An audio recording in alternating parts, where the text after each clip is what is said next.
سورة البقرة دویمه پارا د آیت نمبر دی 196 أعوذ بالله من الشيطان الرجيم وأتموا الحج والعمرة لله فإن أحصرتم فما استيسر من الهدي ولا تحلقوا رؤوسكم حتى يبلغ الهدي محله. اوس دلته په دې ایتونو کې د حج متعلق احکام ذکر کیږي او دا یو بل فریضه ده او رکن دی په ارکانو د اسلام کې. ارکان الاسلام کې حج چې دی دا ډیر عظیم رکن دی. حج کې خپل معنا د قصد پرته ده. حج ته حج ځکه وایي چې دی کې قصد کیږي د الله رب العالمین د حرم ته راتلو دپاره اول ته مخصوص عبادات ادا کیږي، مناسک د حج هغه ادا کیږي. دې ته اوس ویلی کیږي هغه احکام او امور چې متعلق دي د وزارت الحج والاوقاف سره. او د دې ځای نه د 214 آیت پورې دي کې مسله د حج ده او د هغې شپږ احکام او 4 قسمه خلق به ذکر کوي. 2 قسمه په حج کې او 2 قسمه عام خلق. حج کې یو هغه دنیا پرست حاجی، الله فرمایي چې آخرت کې اجر نشته، بس اسې حج لاړو واپس راغو صرف د دنیا لپاره. او دویم هغه حاجی چې هغه نیک انسان دی، د الله نه دنیا او آخرت دواړه غواړي او د الله لپاره حج کړی دی. بیا د حج ډیر فواید دي چې هغه قرآن او حدیث کې ذکر دي ځای په ځای باندې. واتم الحج او پورا کوي تاسو حج والعمره او عمره لله خاص د الله لپاره. اتم سمعنه بعد الشروع فيها، پس د دې نه شروع ابتدا پکې وکړله بیا پورا کوي. ابتدا او شروع دی چې ته میقات ته ورشې او احرام واچې، چې احرام دی واچو پته باندې اوس لازمه شو چې حج د پاره دی چولې که عمرې د پاره دا به پوره کې. او عمره په لغت کې زیارت ته وي، ملاقات. عمرې ته عمره ځکه وایي چې دې کې د الله د کور ملاقات کوو مونږه، چې لاړ شو د حرم ملاقات پکې وشي. اول ته طواف دی او بیا سعی د صفا او مروه دا ادا کړی شي. دا لله ویلې دی پوره کوي تاسو حج او عمره د الله لپاره. لله کی اشاره ده دیتا چې ګوره دا کار به صرف د الله د پاره کوي، من اخلاص سره د ریا د پاره مه کوي. بعضې خلک د تربور سره مقابلې د پاره چې هغه حج لتلی زمزم هغه عمره وکړه زیم کوم، نه دا پکې مه کوه، الله د پاره لاړ شه. دې د پاره مزه چې خلک ماته حاجي صاحب ووایي، که تا ته څوک حاجي صاحب وایي که نه وایي، دې نوم ته مه خوشحالېږه. دې ته خوشحاله شه چې د الله حرم ته لاړې، اول ته د الله عبادت او بندگی ادا کړه، دې خبرې ته خوشحاله شه. اوس وایي کله کله انسان داسې چې هغه د حج د عمرې احرام وتړي او یو دم د هغه د عمل څه مشکل پکې راشي او دې حرم ته ونه رسېږي، دې ته احصار ویلی کېږي. حکم د احصار، احصار معنی ته بند کړی شوی، حصار شوی. اوس به څه کېږي؟ اوس په تا هدیه لازم ده. زموږ پښتانه ورته دم وایي، ته به اوس هدیه ورکې. هدیه فإن احصرتم، پس که چېرته بند کړلی شوی تاسو، یعنې تاسو حرم ته ونه رسېدئ، بند کړلی شوی یا منع کړلی شوی د پوره کولو د دې حج او عمرې نه، دې ته حکم د احصار ویلی کېږي. بیا ورپسې وروستو د اتمام او د هدي او د تمتع تذکره کوي. وروستو احصار دې ته ویلی کېږي چې ته روان وي او یو دم رکاوټ راغو بس ایثار شو. لکه نبی صلی الله علیه وسلم چې عمرې لتلو کنه هغه شپږم کال د هجرت باندې او حدیبیه کې مشرکان راغله ځکه چې مکه د هغوی قبضه کې وه بدماشانو نبی علیه السلام یې ایثار کړو چې نه م پرېږدو هغه ورته ډېر وویل چې ګوره مونږ راغلي پرېږده عمره کوو جنګ له خو نه یو راغلي وایي نه بیا هغه معاهده ولیکلی شوه چې بل کال له به راځئ او 3 ورځې به تېروي ده نو ګوره دوی په حدیبیه کې ایثار کړه کنی دی خو را روان شو چې عمره وکړو اوس په تاسو باندې هدیه او قرباني لازم شوه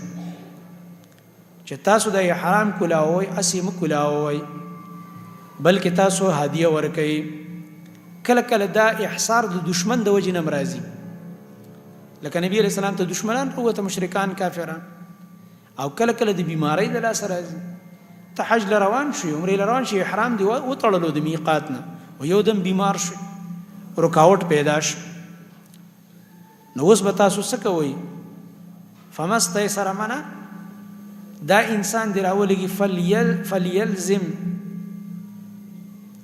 علیکم ما استیسر من الهدی لازم دی په تاسو باندې هغه چې آسان من الهدی د هدی او قربانینا هدیه لازم شو اوس الله فرمایي ولا تحلقوا رؤوسکم او نه بخروي تاسو خپل سرونه حتی تر دې پورې یبلغ الهدی چې ورسیږي دا هدیه محله هغه خپل ځای د حلالۍ ته خپل مکان ته ورسي محله کم ځای دی محل یې څه دی چې وایي ورسیږي دی محله نو بعضې وایي دې نه مراد دی حرم ته اوسه پورې بله ته تر هغه پورې د سر ویښته نه اخلې سر به نه خرې څو پورې دا ستا هدیه حرم ته نه ده رسېدلې د جمهور علما قول دا دی حتی تذبح فی ای مکان حرم نه که په هر ځای کې دا ذبحه کړلی شي لکه نبی علیه السلام چې کله حدیبیه کې ایثار یې کړه که نه پرې نه ښود نو امت ته په حدیبیه کې څاروي حلال کړه دا خبره غلطه ده چې بعضې خلکو د حدیبیې یو ګوټ په حرم کې داخل دی د حرم په ځمکه کې نه دا حرم نه بهر ځای او ملته څاروي ذبحه کړ بس او ابن عباس رضی الله عنهما فتوا دا د کچا ستا دا هدیه حرم ته رسولې شو خو ټیک د غوره ده کني به بلځه کې دی ذبح کې خو چې څو پورې ستا هدیه ذبح شوی نه د تراغه پورې ویښته مه لرې کوه اوس وایي که څوک بیمار دی او دته تکلیف دی او د مجبورۍ د لاسه دی ویښته لرې کړي بیا کله کله د انسان سر کې مثلا خارخ دی بل تکلیف دی سپونه دی یا کله کله انسان په سر کې سپږې ډېرې زیاتې شوي تنګ کړی دی نو که د دې مجبورۍ د لاسه د سر وخرولو تکلیف دی ورته نو دله اوس فدیه ورکول پکار دی یا به روجي نیسي یا به صدقه ورکوي او یا به قرباني کوي د درې کارو کې به یو کار کوي فمن کان منکم پس هغه څوک چې وي ستاسو نه مریضا بیمار دې ته وایي رخصة الحلق د سر خرولو رخصت ذکر کوي کوي ستاسو نه یو کس بیمار او به اذن یا په د باندې تکلیف وي من رأسه د هغه د سر د طرف نه نو فحلقه دا پکې حذف دی سر وخرئ نو دی به اوس څه کوي ففدیة نو لازم ده په د باندې فدیه من صیام د 3 روزو نه 3 روزې اوس په د باندې راغی او صدقه یا صدقه ده صدقه د شپږو مسکینانو ده 3 صاع به په شپږو مسکینانو تقسیم کې هر مسکین له به نیم صاع ورکوي او نسک یا قرباني ده په د باندې یا به قرباني کوي بس ګوره دا حکم یې ذکر کړ د هغه چا دپاره چې هغه ته تکلیف دی او د تکلیف د لاسه یې سر وخرولو د وخت نه مخکې نو یا به روجي نیسي روجي 3 دي او یا به د دې 3 روزو په بدل کې د شپږو مسکینانو طعام ورکوي او یا به چې کوم دی قرباني کوي اوس وایي فاذا امنتم کله چې حالات د امن راغه امن کیه او یو انسان د حج په ورځو کې لاړې د حج په میاشتو کې عمره وکړه او حج وکړو دا خو ته په یو سفر کې 2 مزې وکړې که نه لکه اوس هم زموږ دا خلک چې د زموږ ملکونو نه ځي پاکستان افغانستان انډیا وغیره د خواوشا ملکونه ټول خلک داسې کوي د حج ورځو کې چې لاړ شي اول عمره وکړي بیا یې حرام لرې کړي بیا چې د حج ورځې داخلي شي بیا بل حرام د حج وتړي نو وی ورځې د حج د حج په میاشتو کې دوانه کار وکړي، پیله عمره وکړي بیا حج وکړي، نو دا خو تا ایک تیر دو شکار، یو ټیکټ کې د 2 مزې واخیستې، نو اوس هم په تا هدیه راغه، د غټ اختر پر ورځ به هدیه ورکې. دا ګوره غټ اختر پر ورځ چې کوم قرباني موږ دلته کوو که نه د خپل ملکو، دا هغه نه ده ګوره چې وس د کېده په خپل کور کې به دلته قرباني جدا کېږي. دا هلته دم شکر دی، دا د الله یو شکریت ادا کوي چې یا الله زه راغم او په یو سفر کې ما 2 نعمتونه حاصل کړه، چې هم مې عمره وکړه هم مې حج وکړو. خو دا کله دا چې کله ګوره د حج میاشتې داخلي چې په تا په هغه وخت کې حج میاشت کله داخلي، شوال دی، ذوالقعده ده او ذوالحجې اولنۍ 10 ورځې دي. دغه دي چې څنګه رمضان ختم شي دا ورپسې د وړوکي اختر میاشت دا د حج میاشته به شروع شولې. یو رکن ختم شو د اسلام رمضان، نو بل رکن سٹارټ شو، حج میاشت سٹارټ شولې. نو دی وخت کې چې څوک هم لاړه شوال کې، ذوالقعده کې، یادم ذوالحجې په اولنو 10 ورځو کې، نو دې دوران کې څوک هم سفر کې پیلې عمره وکړه، د حج ورځې لا نه دي راغلي، مخکې عمره وکړه، بیا یې حرام لرې کړو، عامو کپړو کې به یوسېږي لکه ته چې خپل علاقه کې دغه شان. بیا چې د حج ورځې څنګه داخلي شي، نه 8مه ورځ راشي یوم الترویه، بیا یې حرام واچي، نو ته به اوس هدیه ورکې. دغه خبرې ذکر کوي اوس. فاذا امنتم، نو کله چې په امن کې شوي تاسو، فمن تمتع، پس هغه څوک چې هغه فایده او مزه واخسته بالعمرې په عمرې کولو سره، الی الحج، سره د حج نه تر حج پورې، منه سره د حج نه عمره وکړه، فما استیسر، نو پس هغه څه چې آسان وي، من الهدي، د قربانۍ نه، نو دا دې ورکړي. کومه قرباني چې دته اسانه ده، ګډه لالې الله درله ډېر وس درکړی، غویی لال کړه، الله درله وس درکړی اوښه لال کړه، خو قرباني به ته اوس کې. اوس الله فرمایي فمن لم یجد، یو سړی د قرباني موند کوي نه، څاروي نشته یا شته خو ستا وس نشته، پیسې سره نشته، اوس به څه کوې؟ نو که دا قرباني دې ونه کړله، نو اوس به ته یا روجي نیسي. روجي به څنګه نیسي؟ 3 روجي به نیسي په ایامو د حج کې، د حج په دوران کې به دې سفر کې، او چې کله را واپس شي خپل کور او اهل ته، بیا به 2 روجي دلته ونیسي، د دغه هدیې په مقابل کې به 10 روجي ورسته نیسي.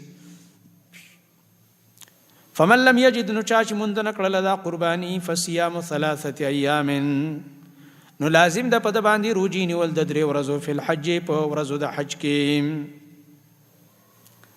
دا بوس 3 روجي هلته نیسي، و7 نو روجي دي اذا رجعتم، کله چې تاسو واپس شوئ خپل اهل ته، تلک 10 کامله، دا اوس 10 ورځې شوي پوره، دا 10 ورځې دي پوره. ګوره ففدیة من صیام، فمن لم یجد فصیام 3 ایام، 3 روجي هلته او دلته واپس یې کې، نو 10 روجي نیولي په مقابل دغه هدیه کې، دا 10 ورځې کاملې شولې، پوره دي، معنی پوره دي په مقابله او په بدله د هدیه کې، دا معنی. اوس الله فرمایي دا حکم د چا دپاره دی؟ ذلک لمن لم یکن اهله حاضر المسجد الحرام. ذلک که خو ضمیر یا راجع دی دی هدایات، لکه امام شافعي رحمت الله علیه قول دا دی، ذلک دا هدیه ورکول چې دی چې د حج په ورځو کې ته عمره مو کې او حج مو کې، دی ورځو کې دا هدیه چې په تا راغه، دا هدیه چې ده لمن، دا دغه چا دپاره د لم یکن اهله چې نه هغه کورنۍ د هغه حاضر المسجد الحرام، دیره په مسجد حرام کې. څه معنی؟ څوک چې په مسجد حرام او د مکی په حدودو کې دننه نه اوسېږي، بارني چې راغلي د هغوی دپاره دا حکم دی، اهل حرم دپاره دا حکم نه، ځکه هغوی ته ټول عمر دیره دي، نو هغه که د حج میاشت دي او که غیر حج هلته کور دی، د هغه خو دا خو ته د بار نه راغې مزې دې واخیستې، هغه خو هر وخت دغلته اوسېږي، ته د بهر نه راغې دا مزې دې واخیستلې. ځکه وایي دا حکم، دا چې کوم دا هدیه ورکول دي، دا قربانی، دا د هغه چا دپاره ده چې هغه ټبر کورنۍ په مسجد حرام کې نه اوسېږي، مراد ته ټول حرم مکی دی. بعضې وایي دا تمتع او قران ته راجع دی، د حج تمتع چې دی او حج قران دا د هغه چا دپاره دی چې نه کورنۍ د هغه دیره په مسجد حرام کې. واتقوا الله ويرګي د الله نه واعلموا پوه شئ ان الله یقینا الله شدید العقاب سخت عذاب ولاده من په دې احکامو کې ګوره د ځان نه ردو بدل ونه کوي کني الله به عذاب درکړي ځکه دا خو فرض احکام دي په دې کې ټوکې ټقالي نه پکار الحج اشهر معلومات اوس دلته حکم ثاني دویم حکم دي ته ویل کېږي وقت احرام الحج دا غي تذکره کوي چې احرام د حج به کله تړل کېږي د حج د پاره حرامونه او دغه رنګ محرمات د حج ذکر کوي او ذکر د ذات کوي ذات معنا تو خولل د ځان سره اسی بنزي تشلاس لکه نن بخاری کې حدیث ویلو بخاری درس کې سحر چې یمن والا برات ځان سره به خرچه نه راوړله الله فرمانه خرچه وې چې بیا خلکو ته سوالونه خو نه کوي کنه بیا به یو ته چې اجي سیب لګي پیسې را قبل اجي سیب لګي پیسې را کا وګه موتګه دا خبره نه ده ته د الله په حرم کې انسانانو سوالونه کوي د دې خبري الله رب العالمین تذکرہ کوي الحج من وقت احرام الحج وقت د احرام د حج د اشهر معلومات د میاشت دي معلومه وخت مې ته ویل کوم میاشت دي شوال ذو القعده ذو الحجه ولا نه ورځي لس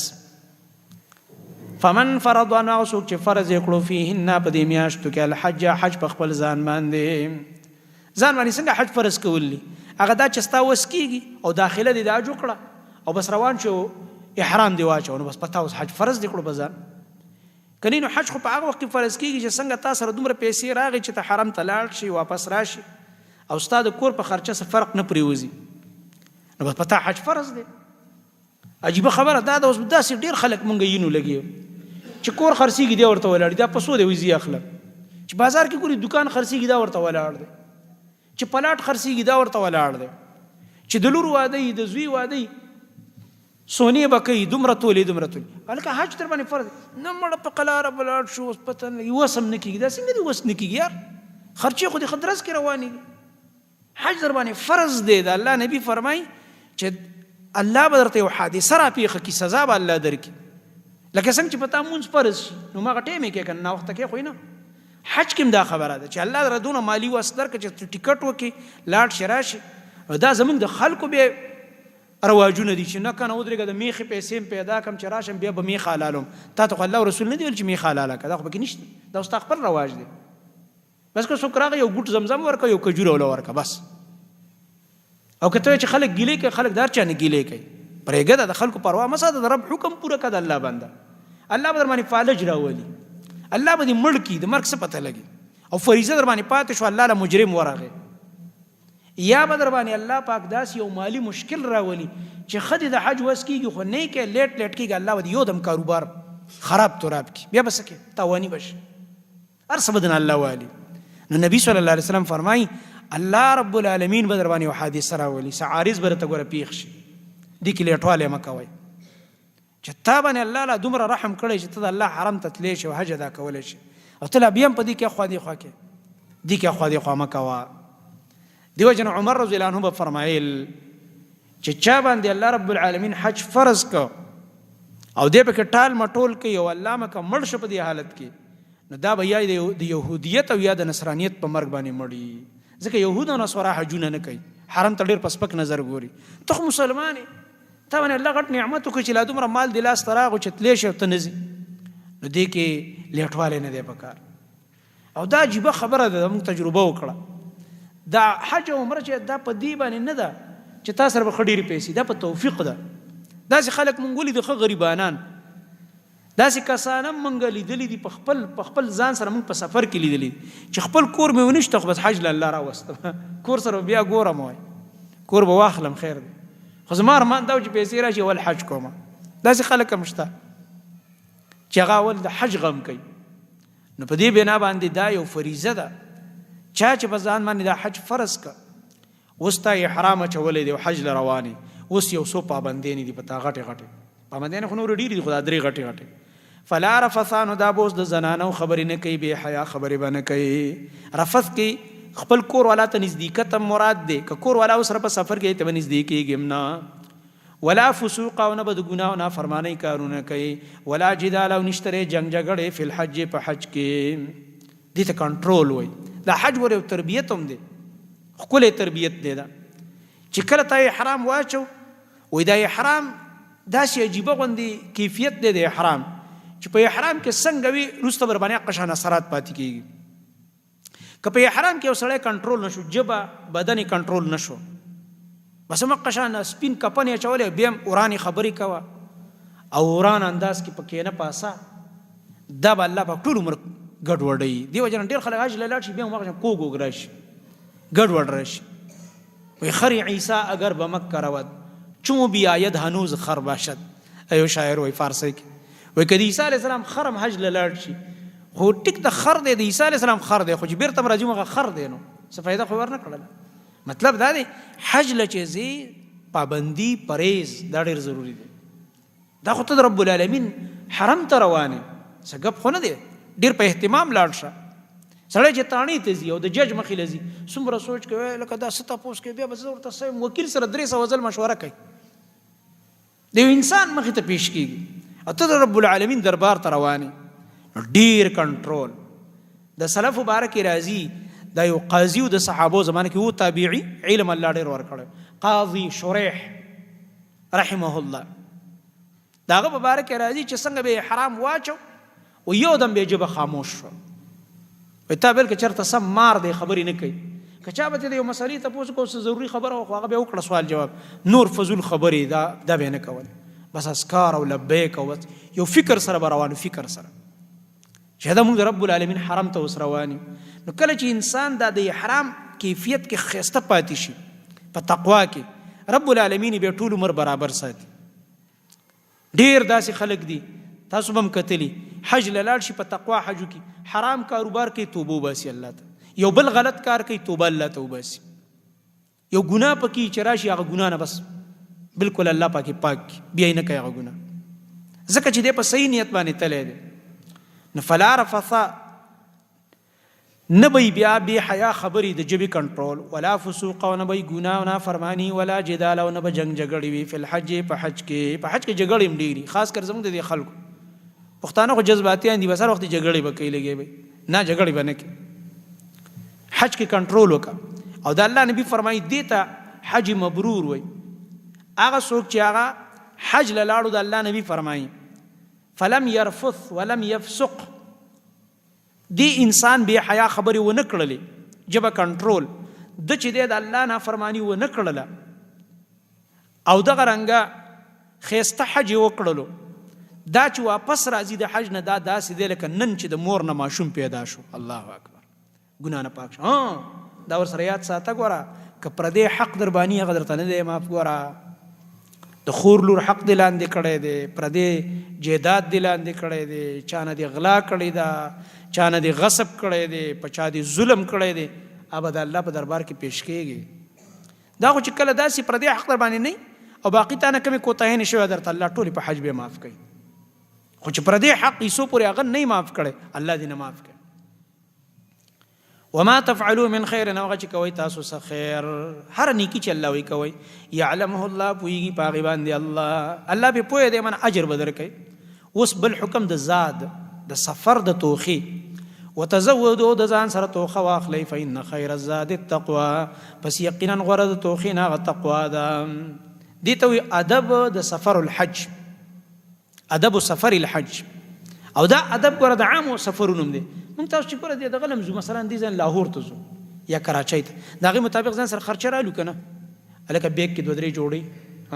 داسې د خرچه په لاره به وي کانپینه هوټل کې راځي چی به راځي داسې هلته به زما شټې وي دومره ورځې دغه رنګ که چېرته دوبۍ ته ځو بل ځای ته دغه شان چې ته حرم ته هم ځې نو ته وګوره چې ته به څو ورځې هلته ایسارې که تا ته اندازه نه لګي چې څوک تللی نه تپوس وکړه ټریول ایجنسۍ والا نه معلومات واخله چې تقریبا به زما به څومره خرچه د ورځې هلته کېږي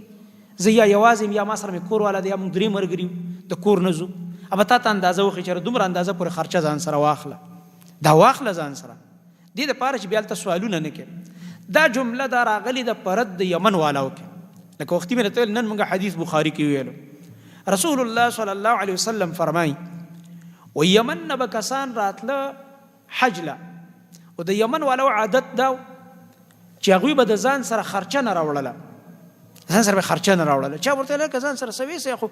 ډېر مزل دی هغه وخت کې به دا ورځې هم ډېرې لګېدې چې رسېدې به په لاره خوراک څښاک راځي ضرورت راځي نو دوی به وي ځان ته متوکلین ویل چې نه مړه موږ د الله میلمانه یو د الله کور ته روان یو په الله هم توکل دی په الله هم ځان سپارلی دی دا غټه خبره کېته څوک چې غټه خبره کې به په الله امتحانونه هم راولي ازمایش راځي نو چې هلته به ورسېده خرچه به نه وه ځکه دوی به راوړي نه وه ځان سره نو بیا به د حاجیانو نه سوالونه کول یاره لږې پیسې راکړه یاره ما سره ګور کسان دي را سره او ښځه مې راوستې او بچي دي را سره او پیسې را سره نشته او ډوډۍ مې نه ده خوړلې بیا به دا ګرځېده به دا سوالونه به یې کول نو د متوکلین نه به متأکلین جوړ شو خوراکیان به دې جوړ شو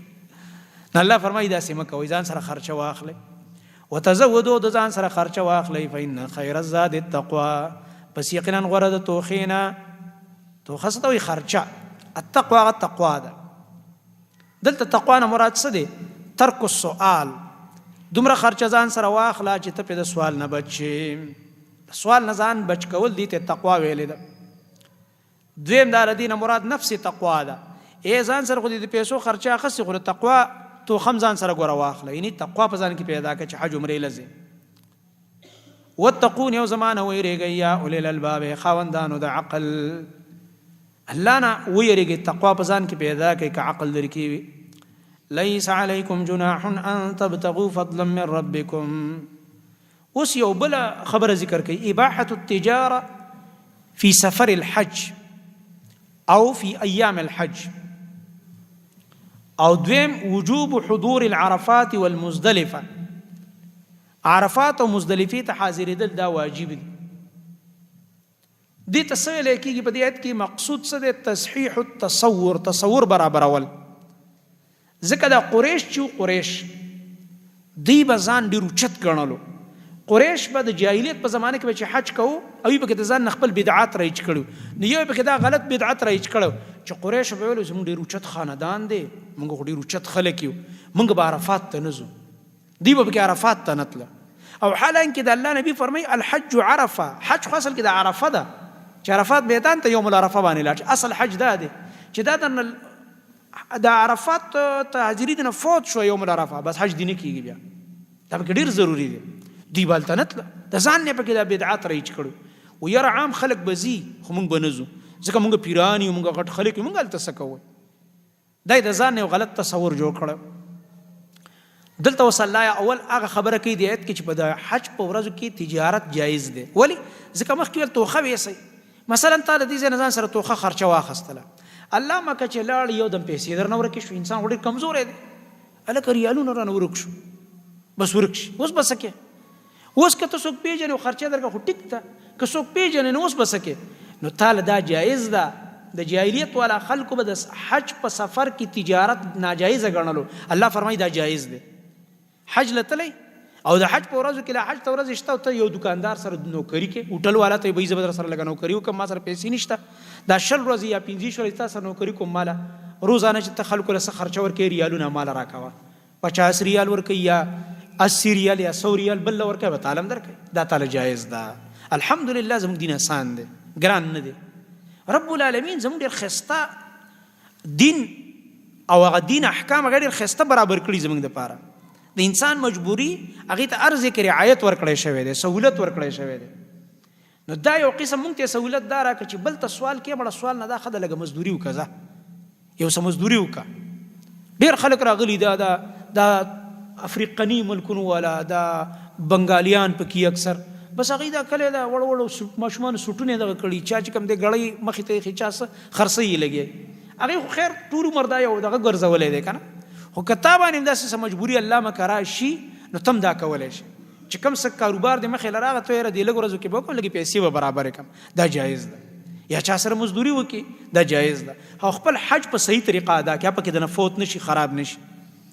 نو الله فرمایي دا جایز ده لیس علیکم جناح نشته په تاسو باندې څه ګناه ان تبتغوا چې تاسو ولټوئ فضلا من ربکم څه فضل د طرفه د رب ستاسو نه ان بالتجاره چې اموال التجاره واخلي او ځان لپاره مزدوري کوي نو خیر دی اوس الله رب العالمین رد کوي په هغه مشرکانو باندې چې ګوره عرفات له به ځي او بیا به مزدلفې ته راواپس کېږي ډایرکټ به مزدلفې له نه ځي فاذا فضتم نو کله چې تاسو راواپس شوئ من عرفات د عرفات نه عرفات چې د بیت الله نه تقریبا یو 12 میل چې کوم دی لرې دی 12 میل فاصله تقریبا. یو وسیع ځای دی، وسیع میدان دی، میدان عرفات. هلته زموږ د خلکو کې ډېرې ناپوهۍ دي. خلک خامخا د عرفات د غر ته خیږي، جبل الرحمه ورته وایي. د غر ته ختل ګوره لازم نه دي زما محترم ورونو. دا هسې زموږ د خلکو یو سینه زوري غوندي چې هلکه ګرمي ده، تکلیف دی درته، ښه مزېدار په همغه کمې خیمې چې درله والي دي ایسیګان پکې همدې کې کښېنه. دا ټول عرفات دی. د الله نبي صلی الله علیه وسلم فرمایي د عرفات چې څومره حدود دي دا ټول بس د وقوف ځای دی، دې کې وقوف کېږي ستا. دلته به ایسارې څه ټایم پورې تر د نور پرېوتو پورې په تا باندې به میدان عرفات کې نور پرېوځي یوم العرفه باندې. نو چې نور پرېوځي خو ماښام لمونځ شي که نه، ماښام لمونځ به دلته نه کوې. دلته نه به اوس روانېږي، څوک پیدل ځي، که ته ځوان یې تکړی پیدل لاړ شه، مزدلفې ته به اوس ځي چې هر ټایم هلته ورسوي، که ګاډي کې ځي چې هر ټایم هلته ورسېدي ماسخوتن، نو بس هلته به اول د ماښام لمونځ وکړي، بیا به د ماسخوتن لمونځ وکړي. په دې ترتیب جمع بین الصلاتین به هلته کوي. هلته یا 9 بجې ورسېدي یا 10 بجې ورسېدي یا 11 بجې ورسېدي، رش ډېري بس هلته به اول یو ملګری به مخکې شي جمع به ورکړي اول د ماښام، بیا به جماعت ورکړي د ماسخوتن، ویتر به وکړي بس وده به شي. نبي علیه السلام په دې شپه وایي تهجد هم ونه کړه، ځکه چې دې پسې سبا له کومه ورځ ده د غټ اختر ایته یوم النحر وایي، په هغه ورځ ډېر ګران ګران کارونه ستا مخې ته را روان دي. په حج کې دا ورځ سخته ده، د مزدلفې دا شپه سخته ده چې عرفات کې ستا ټوله ورځ تېره شي، بیا د شپې مزل کې هلته ځي مزدلفې ته، دا ستړې شپه ده. او بیا پکې په سبا له دا ورځ سخته ده د غټ اختر، ځکه په دې ورځ باندې 15 غټ غټ کارونه دي. اول چې سار کې ته څنګه مونځ وکړې، د نور راختو نه مخکې به د غټ اختر په ورځ به د نور راختو نه مخکې روانېږي، اذکار به وکړي، اذکارو نه بعد دعاګانې به وغواړي، ځکه دلته دعاګانې قرآن کې حکم پرې راغلی، وروستو راته وایم انشاءالله را روان دی. دعا دې وغوښته نور به لا راختلی نه روان به شي. مشرکان به د نور راختو انتظار کو، هغوی به ویل چې صبر کوه نور راوخیږي. اشرق صبیر به ویلو چې ودرېږه دې صبیر غر باندې د انور سیره ووهي که نه او رڼا پې ښکاره شي، بیا به روانېږو. د الله نبي فرمایي نه، نبي علیه السلام وختي روان شي، ځکه چې تا ته پوره مزل پروت دی. بیا به ځې د مینا اخري سر ته به ځان رسې، دا زموږ پښتانه چې ورته شیطانان وایي، دا اصل کې جمرات دي. نو په دې کې به دا اول هم پرېږدي، دا دویم به هم پرېږدي، دا دریم چې دی دا لوی شیطان چې ورته خلک وایي جمره عقبه، دې له به ځان ورسې. به د غټ اختر پوره صرف دا ایشتل دي، ابه ولې وکاڼي هر کاڼي باندې به الله اکبر وی. دې نه بعد بیا قرباني ده، قرباني دې وکړه، بیا به سر وخرې، که وړوکی کې هم ښه ده خو خرولې غوره دي. دې نه چې فارغ شي بیا به لاړ شي بلډینګ ته، نو به لامبې او دا احرام به لرې کې، څو ورځو نه دی اچولی، نو سړی پکې ډېر تنګېږي، مونږ عادت هم نه. بیا به خپلې عامې کپړې واچوي، عامې کپړې به واچوي، او به لامبې ښه مزېدار، او بیا به په دې خپلو کپړو کې کوم چې عام مونږ اچو دا کپړې، دې کې به اوس حرم ته لاړ شي. په دې ورځ باندې طواف، دا طواف فرضي دی، طواف حفاظه هم ورته وایي. لاړ به شي طواف به وکړي، بیا به د طواف نه بعد لاړ شي صفا به او صفا مروه دغه به وکړي، سعی به وکړي. چې هغه دې وکړه اوس به بیا روانېږي، شپه به رسې چېرته؟ مینا ته به ځې، مینا ته به شپه رسې. اوس تا 3 شپې مینا کې دي، هغې کې هغه 2 لازمي دي او هغه 3 ستا خوښه ده، هغې کې چانس دی، هغه ستا خوښه ده، که دې وکړم ښه ده، که دې ونه کړم وروستو را روان دي دا احکام. دا مې درته په یو ځل داسې په اسانۍ ویل. نو حج اصل کې شروع کېږي په 8 ذوالحجه باندې، هغې ته یوم الترویه وایي. دا د یوم العرفې شپه ده، لکه نن 8 ذوالحجه ده مثلا، نور څه نشته. نن موږ به احرامونه واچو، ماسپښین مونځ نه مخکې به موږ وځو بلډینګونو نه، ځان به د مینا حدودو ته ورسو، خپلې خیمې ته ورسېدو، بس هلته نور څه نشته، ماسپښین مونځ، مازدیګر، ماښام، ماسخوتن او سبا سهار مونځ. سبا سهار مونځ هم چې کو، سبا یوم العرفه شوه، صحیح شوه، سهار مونځ هم چې کو، اذکار هم کړو، نور راوختو، بیا به عرفات میدان ته روان شو. عرفات میدان کې مې راته نور به پرېوځي، بیا به ماښام مونځ او ماسخوتن دواړه مزدلفې ته ورسې. مزدلفه کې د شپه وکړه، نو غټ اختر ورځ شو، اوس روان شه چېرته؟ دغه لوی شیطان او دغه کارونه وکړي، دا ما چې راته ویل. بیرته بیا مینا ته هم شپه رسېم، دا پوره مزلې دي، ګاډي هم پکې اکثر نه میلوي، پیدل پیدل به دا مزلې وهي. ځکه د الله نبي فرمایي دا حج چې دی دا یو جهاد دی، په 2 جهادونو کې یو جهاد دا حج دی. یو جهاد خو کافرو سره جنګي که نه، چې جهاد کله فرض شي، او دویم دا حج هم یو جهاد دی، ځکه چې دې کې خواري او ستړیوالی به ډېر زیات. دلته الله فرمایي کله چې تاسو واپس شوئ د عرفات نه منه مزدلفې ته راغئ، فذكر الله نو یادوي الله تعالی لره عند المشعر الحرام د مشعر حرام په خوا کې دا وګوره مشعر حرام سه د مزدلفه ده عرفات نه واپس شي بیګار اغلی وي شپه د مزدلفه تر وړي و شپه تیر شو سار مزدو کو نو ته الله یاد کې سار اسکارو کا دعاګانی وغړه به روان شه خټ شیطان بس روان شه مکه نه بدن سره کسوړی کې د کانی خستی کانی به سمري د چڼې په مقدار غټ کانی بناله ځکه الله رب العالمین د نبی په تابعداري زموږ عمل قبلې د ځان نه به جذباتي نه جوړي زموږ پښتانه او د بازي په جذباتيان تل په سپلو گزارونه کوي تبه کې رښتیا مخ ته شیطان ولاړ دی الکه دا سره رښتینو شیطان خو نه دی د شیطان زید دا دې زنه ابراهيم عليه السلام باندې شیطان आवाजونه کړیو کنه ودا د شیطان یو زید دی باندې مونږ چې گزار کو په دې هغه ته درد رسیږي شیطان ته نو گزار به د چا په طریقه کو په خپل جذباتو کې د نبی په طریقه د نبی صلی الله علیه وسلم وړو کې د چانې په مقدار کانه براوالي الله اکبر باری او سره وي او الته اوس دومره غوندي دیوال جوړ کړی دی ته به یقین سره دا ګوري چې داستا کانه دی دیوال نه وړي چې دینه وړي بس الریډي غزه ته رسیلان دي ځکه اوس په چتونه جوړ کړی دي هغه سیستم دا جوړ کړی چې هر چا کانه مخ خپل زی ته رسیږي بیا کته ته پته ولګي کانه خو دی خو پرې وته بیا به بلولې دیو جنا بزان سره چې کلم حج ته زی په پوره مقدار کانی بناخلی یو لس شل زیات والا ځان سره کسوړی کې کیدې شي کانی د نورک شي یا ځای شي یا دی خو پریوزی نبی ابا اغستا بل ورځ هم پکاريږي ځکه درې ورځې نورم به د درې ونه شیطان 7 21 دی سبا پکاريږي به دی 21 بل ورځ پکاريږي او کدرې مې ته پاتې کیدی به غم دی او کنه پاتې کی خیر دی او ودی نن پکاريږي نه 21 سو شو ها 42 او 7 49 دا 49 خو ته د پاره لازم دي 49 وبخامه خزان سره دي خو د 49 په ځای ځان سره 60 کانی وساته کدرې مورز نه پات کیږي کدرې مې ته پات کیږي به با ځان سره 21 نورم دي خو هغه ته ډېر کم خلک پات کیږي د عربیان تکړه دا یا د تکړه خلک زموږ خلک بس په دوه مورز باندې چې درېونه شیطانان لوي به وزانو باسي به د نور پر وتونه مخکې وزي 11 ذل حجه د غټ اختر په سباله او 12 ذل حجه دا 2 ورځې شیطان شتل لازم د درې ونه په نمبر ولې وړوکې میانځنه او ابل او کدرې می تبع نه پاتې کېدی شپې نه پاتې کېدی به د نور پریوتونه مخکې وزه په 12 ذل حجه باندې ځان ورسوا او کدر باندې نور پریوته بس به شپې ته پاتې کېږي به سبالم ته د جمرات د قشان ته ولي بس سباله به اخیری ورځ ده نو استاد صرف یو کار پاتې شو هغه اخیری طواف وداع د رخصتۍ طواف چوته وای بس صرف رخصتۍ طواف دی بس تا رخصتي شو بس بیا پاکستان ته زیارت ته چې حج پوره شو حج دی مبارک شي دغه د حج احکام دی الحمدلله الله فرمای د مشعر حرام منه د مزدلفه په خوا کې الله ډیر یاد واذکروه یاد او الله لرا کما هداکم لک څنګه چې تاسو ته الله تعالی خودنه کړی دا کما کی اشاره طریقې ته ده د نبی په طریقه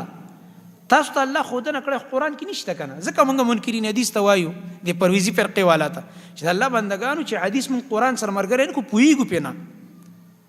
اوس دلته الله رب العالمین د حج احکام چې ذکر کړی دي سره چې ته حدیث مرګری نه کې ته بالکل نه پویګ په کوم ورځ به احرام تړي دا قرآن کې نشته میقات کم ځکه دا قرآن کې نشته کوم میقات نه به احرام تړي او په سویم ورځ به حج شروع کیږي او په سویم ورځ به ختميږي او په کوم میاش کې به کیږي دا قرآن کې شته دا نشته دا ټول خبرې په حدیثو کې دي نبی صلی الله علیه وسلم دا ټول تفصيلات په حدیثو کې بیان کړی دي دا آیتونه بغیر د نبی علیہ السلام د حدیث نه حل کیږي نه په تپویږي نه په عمل کولای شي الله فرمایي یاد کړئ الله لرا کما هداکم په طریقه چې تاسو ته خودنه کړی دا چې مون قرآن کې ګوري یا الله تعالی مون ته کومه خودنه کړی مون ته پته نشته دي نه ته څوک را لګلې خودنه ده پاره نبی صلی الله علیه وسلم هغه درته طریقه خود لیکنه چې الله بسنګ یادې کوم اسکار بکې تلبیه بسنګ وي او دلته کوم اسکار کې تکبیرات بم وي تلبیه بم وي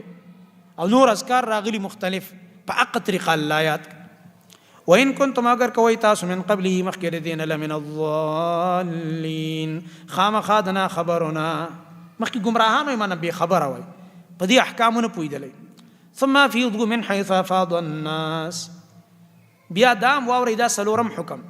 وقوف په عرفات کې دا ذکر کوي ګوره دا وقوف د عرفات خو مخکې دی کنه د مزدلفین خو مزدلفه مخکې کړه وقوف العرفات رستو دلته ترتیب غرض نه دی دیو جن ثم د پاره د ترتیب نه ثم د پاره د تعقیب ذکری دی ثم معنا بدا کې ثم بیا دا هم واوري د سمانه وکړه داسې مو چې ثم بیا دا وکړه بیا دا څنګه کې اخو تلته مخکې مزدلفه ذکر کړو بیا اوس په عرفات ته ځي نه ثم بیا دام واورئ چې ګوره دې نه مخکې عرفات دی دا معنا ده بیا دا خبره واورئ افیضو تاسو واپس شئ من حیث دا هغه ځای نه افاض الناس چې خلک واپس کېږي چې هغه عرفات دی ما درته ویل دي کې رد شو پچا پر رسم د جاهلیت چې مشرکانو کې قریش به عرفات ته نتله الله وي نزئ به ټول خلک چې ځي تاسو به هم ځئ او بل دا واستغفر الله او بخښنه غواړئ د الله نه دی ګوره خاص حکم په استغفار وکړو ځکه د عرفې په ورځ به د الله نه بخښنه ډېره غواړئ او تاسو اوس هم وګورئ حج لج دا څوک تلي که نه الله هم بار بار بوزه او چې نه یې تلي الله هم بوزه د عرفې په ورځ باندې به د هر ځای نه د جړا او د چغو آواز راځي خاص کر دا د مازدیګر اخري ټایم چې څوک ځان له ناستې جاړي او څوک په ډله کې ولاړ او بس یو دعا غواړي او ټول پې امین وایي او هر سړی څوک ولاړ او څوک ناست او دعاګانې غواړي ځکه چې موږ تلیم دې دپاره ټول ګناهګاران یو چې الله معاف کړي نو واستغفر الله او بخښنه غواړئ د الله تعالی نه الله پاک بخښنه کوي ځکه حدیث کې راځي چې دا حج چې کوم دی دا مخکني ټول ګناهونه معاف کوي ان الله یقینا الله غفور رحیم بخښنه کوونکی رحم والا دی فاذا قضیتم مناسککم پنځم حکم الله فرمایي تاسو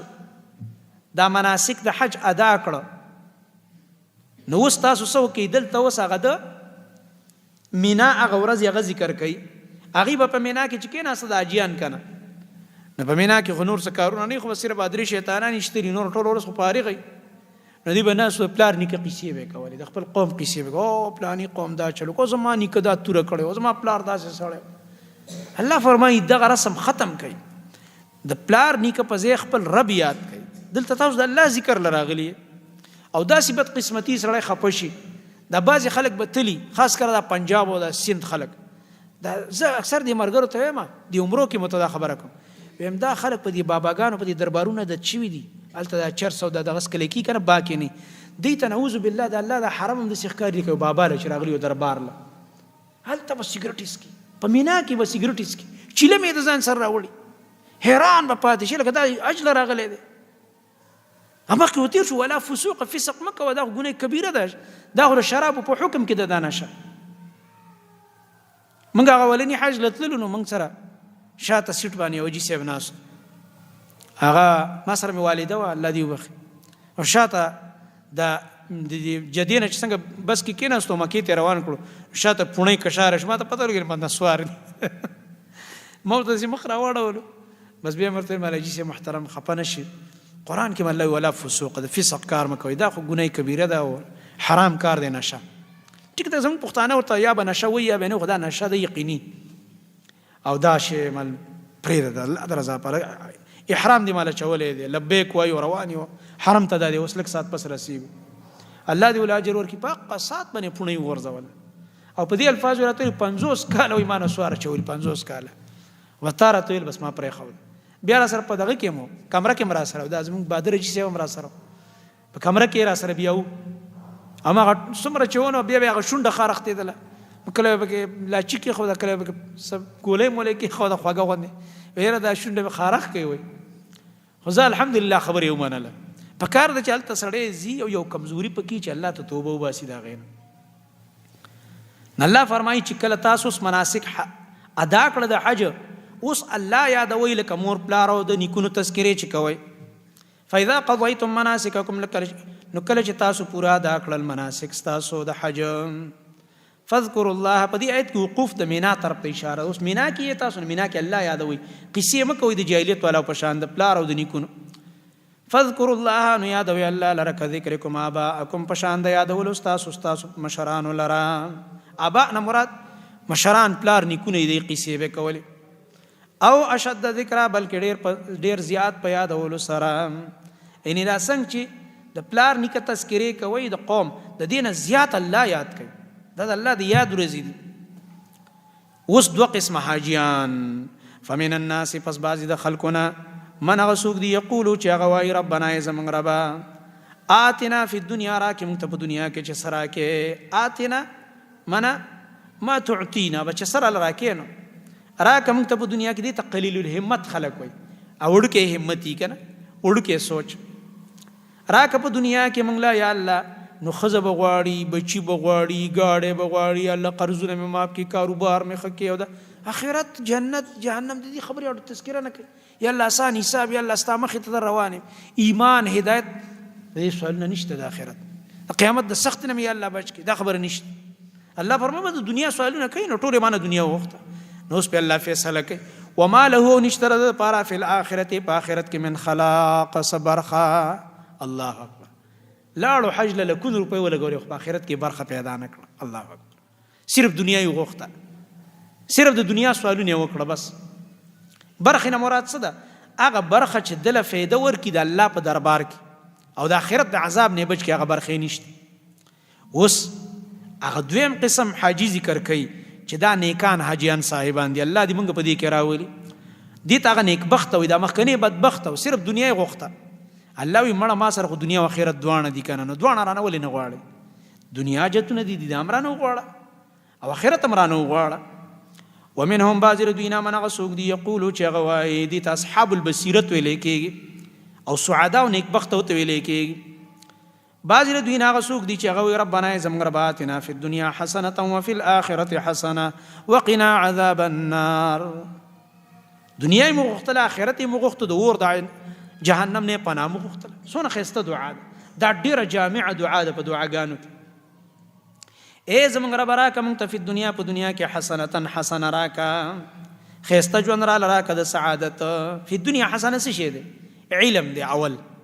چې الله درله ښایسته علم درکړي او عقیده د توحید، دغه رنګه نیک اولاد. نو دغه رنګه دنیا کې حسنه څه ده؟ نیک بیبي دینداره چې ښایسته عقیدې والا بیبي دي، د مشرکه نه ده، بدعتۍ نه ده، رسمون رواجون والا نه ده. دغه رنګه توفیق الحسنات چې الله تا په نیکو کې استعمالي، کله مونځ کې، کله نفلونه کې، کله تلاوت کې، کله درس ته ناست دي او په نیکو کې د الله استعمالي، دا ښایسته ژوند دی په دنیا کې. دغه رنګه بل دی المال الحلال، دنیا کې حسنه ده، الله درله حلال مال درکړي. دغه رنګه حسنه ده په دنیا کې التعلق بالله تعالی، ستا تعلق د زړه د الله تعالی سره یې، هر وخت ته الله یاد. دغه رنګه بل دی المعیشة الحسنه، دنیا ژوند د ښایسته طریقه باندې تیریږي. الله رب العالمین درته د دنیا غ اسباب آسان کړي او په آخرت کې حسنه څه شی ده؟ هغه د جنت ته داخلېدل او د رب العالمین دیدار کول او د الله د رضا اعلان. الله دې موږ ته نصیب کړي. وقنا عذاب النار، او یا الله موږ بچ کړي د عذاب د اور نه. نو معلومه شوه ته کړي د دنیا ضرورتي امید الله نه وغواړو، د آخرت سوالونه موږ په دې مطاف نه بره دا برانډه د حاجي صاحب دي تللی دي ته پته دغلته و. هغه ټایم دا 2010 کې دا پابندي به نه وه چې کپړې دي دي او که احرام دی اچولی، لاندې مطاف ته هر چاته اجازه ته. زه دې ملګرو ته کله کله وایم دا اوس چې کوم ځي و یاره پابندي وه، مونږ د حرم نه الحمدلله خوندونه اخیستي دي ځکه چې په هره دروازه به کولا وه چې په کومه به ننوتې او په کومه به راوتې. اوس خو دومره پابندۍ نه دي، بلاکونه دي چې بس درته وایي په دې به ځې او په دغه به وځې، سخت کار دی. نو موږ دې بره برنډه کې ناست دي، اوس لاندې دا مطاف دی، د ماسپښین مونځ ته ټایم شته دی، په ماسپښین مانځه په انتظار ناست یو بوډۍ ابۍ راغله، په دې کې هغه سره چیرړه غوندې ورسره وه ټوټه، او دې چیرړې له چا غوټې موټې مو ورکړې وې. نه زموږ یو قاري صاحب دی، د نوخار دی هم په هغه کال تللی و، زموږ ډېر ښه ملګری دی او ډېر مزاحي غوندې هم دی. نو هغې له ورغه زه خو پې پوه نه شم، نو هغې ما له راولېږله چې لکه دله ورشه. چې ما راغه ما ورته ویل هغه ابۍ داسې اړولې شان ژبه کوله د جنوبي علاقو په شان. نو ما ورته ویل څه شی دی جاڼۍ څه مسله ده؟ نو ما ته وایي چې دې دغه له مال که دې چېرته دا ریښکۍ یې په کار ده څه به پې تړي څه له به یې په کار ما ته وایي دا غوټې کولاوې که چې زه څه په کار راولم. نو ما ته وایي دې له غوټه ورکه. ما څنګه له غوټه ورکم؟ وایي دا چې زه راتلم چا راته ویلي زما انګور د بچي نه کېږي، نو چا راته ویلي چې هلته به حج ته کله لاړې داسې نیکان کسان یو څلوېښت وګوره چې هغه یو کس دې له یو غوټه ورکړي، نو بیا به ستا د انګور بچي وشي، نصیب دې وشي. نو ما ورته وخندلې مالې ابۍ ته خو عجیبه ښځه یې والله چې دا خو شرک دی، دې نه ځان وساته. دغه مخامخ مال کعبه ده، دا ګوره مخامخ اولته هغه علما ګرځي که نه سرور مالونه والا مال که دې در باندې اوس خبر شو اوس به در نه دا هم واخلي او دغه به دې کي بېعزته به دې کي په دې خو د شرک ډېر سخت خلاف دي سعودي حکومت. نور چې هر څنګه دی خو ګوره شرک در سره نه مني، بدعتونه در سره نه مني،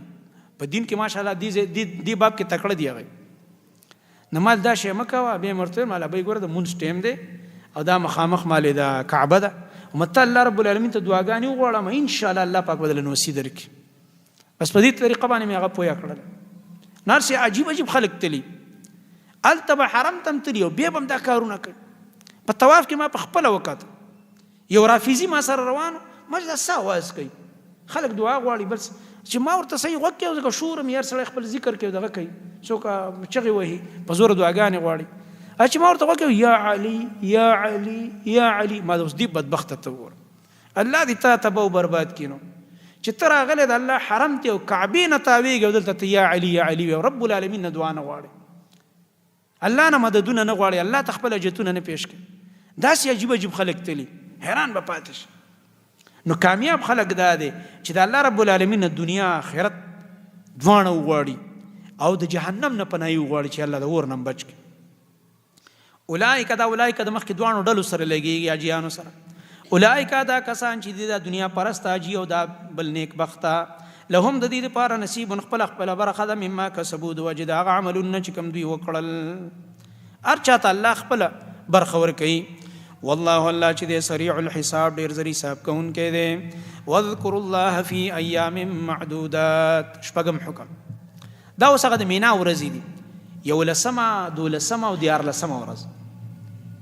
د قربانۍ د ورځې نه بعد دي ته ایام التشریق هم وایي او ایام مینا ورته ویلې کېږي. په دې کې نور څه نشته، په دې کې دا دي بس 5 وخته مونځ کوه خپل او ماسپښین چې زوال وشو زوال نه بعد به روان شي د خپلې خیمې نه ښه په قلاره. اول شیطان به ولي، بیا به دویم ولي، بیا به دریم ولي. خو چې اول دې ویشته نو نبي علیه السلام لږ یو طرف ته شو، حرم ته مخ کړه، ته غشم لګولي چې حرم دې طرف ته او دعاګانې غوښتې. ډېر دومره اوږده دعا نبي علیه السلام وغوښته ولکه د سورة بقرې په مقدار دونه دعا وغواړي چې دا ولې دې ستړي شي. اوس خو ډېر خلک پرېږدي نه رش ډېر هغه شورتي والا ورته وایي چې یالا یا حاج روح یا حاج شابه زر زه دې ځای نه ځه، خو ته بس چل ول کوه داسې کله د هغه ځای نه هغه طرف ته کېږه او کله دې خوا کېږه خپله دعاګانې غواړه. بیا چې دا دوی میشته بیا به سیټ ته شي، بیا به دعا غواړي. عام خلک په دې نه پوهېږي، صرف عرب او اهل حدیث الحمدلله په دې عمل کوي. عام خلک به درزه او مخکې ځي بس بیا واپس کېږي، کار ختموي. نه ته به په احترام ښه په طریقه ښه په آدابو حج کې چې نبي علیه السلام کوم ځای کې کوم کار کړی دی هغسې کوه، دې کې خیر دی. او چې دریم دې ویشت بیا به نه ایسارېږي، چې دریم دې ویشت بس بیا الریډي داسې ګس لاسته لار تاوه شوې ده چې واپس ځي مینا طرف ته خپلو خیمو طرف ته، نو تا ته به لنډ دا مسجد خیف راشي، بس تیار به د مازدیګر مونځ ټیم هلته ورشه، مازدیګر جمع کړه، غټ مسجد دی او بیا ځه خپلې خیمې ته ځه، ماښام ښه په قلاره رسېږي هلته. نو په داسې طریقه باندې د 3 ورځو کې بس صرف دا شیطانان ایشتل دي او الله یادول دي. واذکروا الله او یادوئ الله لره فی ایام معدودات، په هغه ورځو شمارلی شوو کې چې دغه ایام مینا دي. فمن تعجل، اوس دا بله خبره تر ذکر کوي، که چا تعدي وکړه او 2 ورځې ویشته شیطانان 11 او 12 باندې او 14 ته نه پاتې کېږي خیر دی، او که څوک 14 ته پاتې کېږي نه 3 ورځې ته هم صحیح ده. دې کې مرد دی په جاهلیت والاو کې 2 ډلې وي. یو ډلې به ویلي چې د 3 ورځې ته پاتې کېدل ګناه ده، حرام کار دی، ګوره ورته. بلې ډلې بس ویل وایي دې ته پاتې کېدل فرض دي، او دا سخت اختلاف شه که نه چې یو کس یو شي ته فرض وایي دا بل ورته حرام وایي، دا غټ اختلاف دی. نو الله رب العالمین موږ ته د عدل، اسلام موږ ته د عدل طریقه راښایي چې نه به زیاتې کې او نه به کمې کې. نو موږ ته شریعت راغی، الله رب العالمین راته د 3 ورځې د که پاتې کېږم خوښه دې خپله او که نه پاتې کېږم خوښه دې خپله. که پاتې شوي اجر دی، یعنې هغه چې کوم وایي حرام دروغ وایي، او که پاتې نه شوي کم چې وایي چې پاتې کېدل فرض دي هغه هم غلطه وایي، پاتې کېدل مستحب دي. که پاتې شوي اجر به دې میلاو شي، یو ورځ یو شپه به دې ډېره شي په مینا کې، او که پاتې نه شوي نو بس ګناه نشته دی. او که پاتې شي خیر دا دی چې په دې یو کاڼي حدیث کې راځي، یو کاڼي چې ته ولي په دې شیطان په دې یو کاڼي یو کبیره ګناه معاف کېږي. نو که سبا له پاتې نو 21 کبیره ګناهونه به دې معاف شي. سبحان الله، ځکه خواري دې دونه ډېره وکړه، څه ګپ خو نه دی په شاعر الله کې به ته پروت یو شپه به کې د الله دپاره، رب العالمین پکې دا فایده اچولې ده.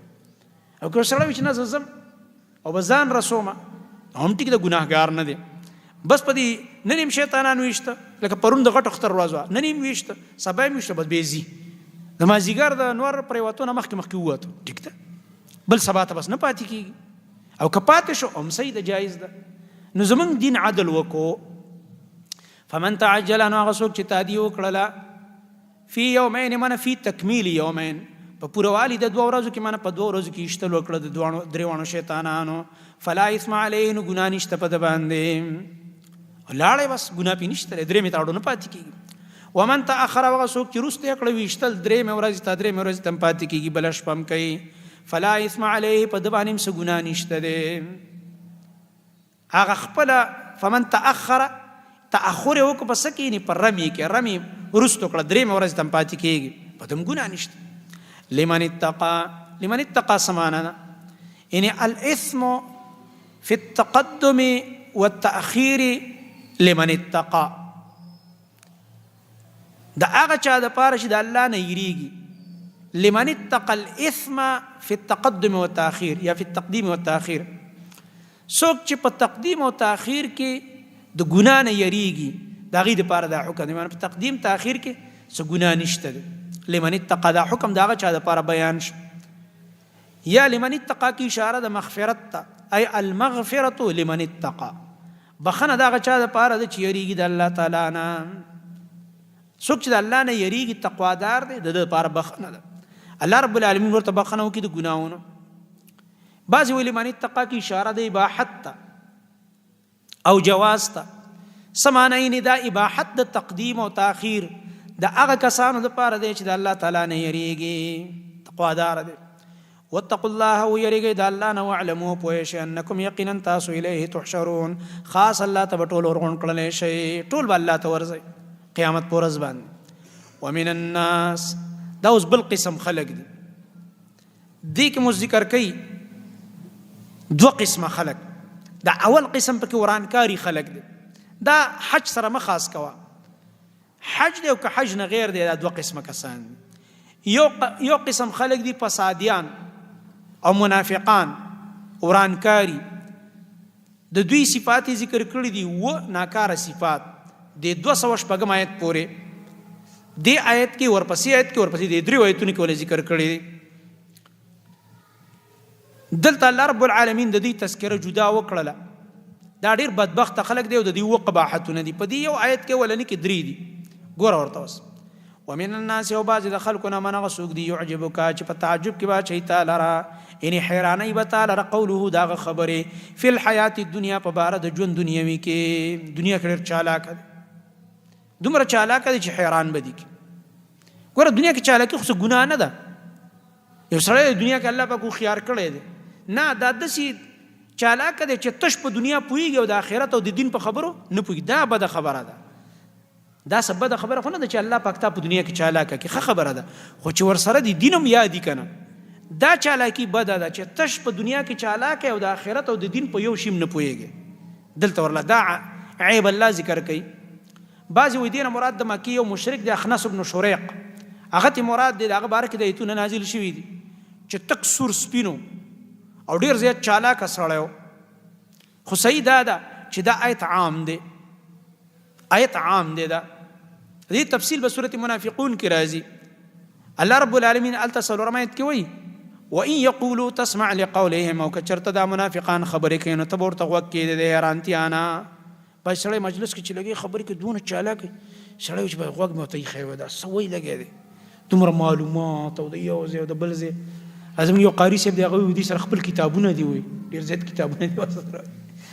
نه ناشنا خبرې وکړي خو دې غریب نه چې سورۃ فاتحه واوري ولا نه ورز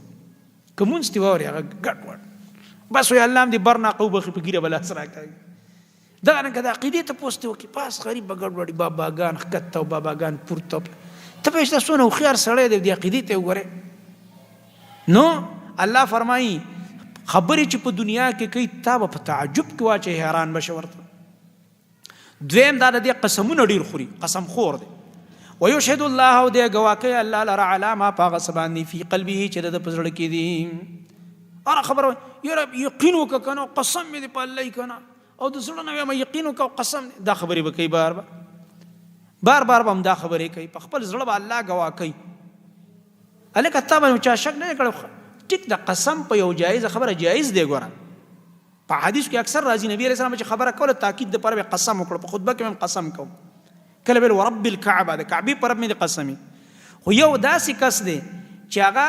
تش د الله رب العالمین دا نوم د خپل دنیا د مفاد د لپاره استعمال دلته هغه کس مراد سودا به خرڅي د الله نوم به یادای گاک ته لګي قسم په الله او بل په یقین او په ایمان درته مو دای سر دی او د خپل دا خبرې وکي د بي پارین سر تاسو کړه ودرېږي کنه دقه خوې پکې لکه دلته ذکر بدا کارونه وکي د الله نبی فرمایي دکاندار او تاجر ته کته خپل سودا په قسم خرڅه کې سودا به د خرڅ شي خو برکت پتی اوچت شي سره د الله نوم پکې یادې قسمونه خوري لګي مړه سړی ته ورور دا سودا دا شی دی کاخله واخله کني الله د لبل زکه دینه خضر کې زلال شروره دا سی وایا قسمونه ته پکې ساجد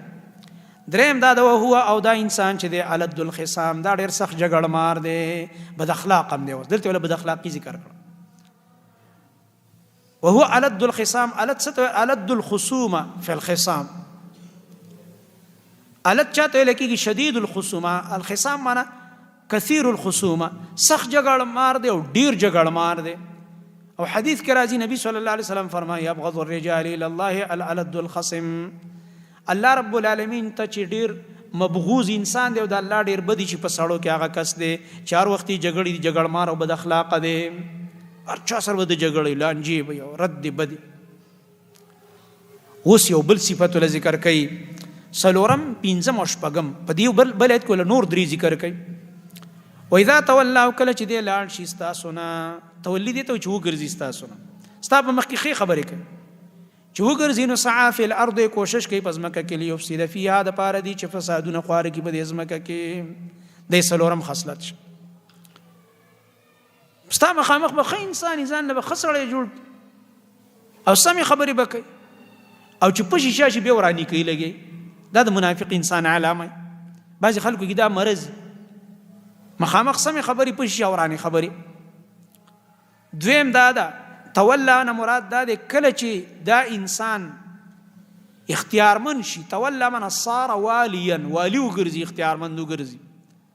سي اختیار ول راشي من افسری ول راغه وزارت ور لراغه حکومت اقتدار لاس لراغه نو تولا دی وګرځي مشر نو سعى في الارض دی کوشش کوي په پزمکه کې لیفسد فيها د پاره دی چې فسادونه وکي پکې فسادونه وکي چوټونه غواړي ځان نه بده خسړای جوړ کی زبدا وکم دا ټول دروغجنی بده الیکشنو کې چولاړي دا ټول څه ډرامه ده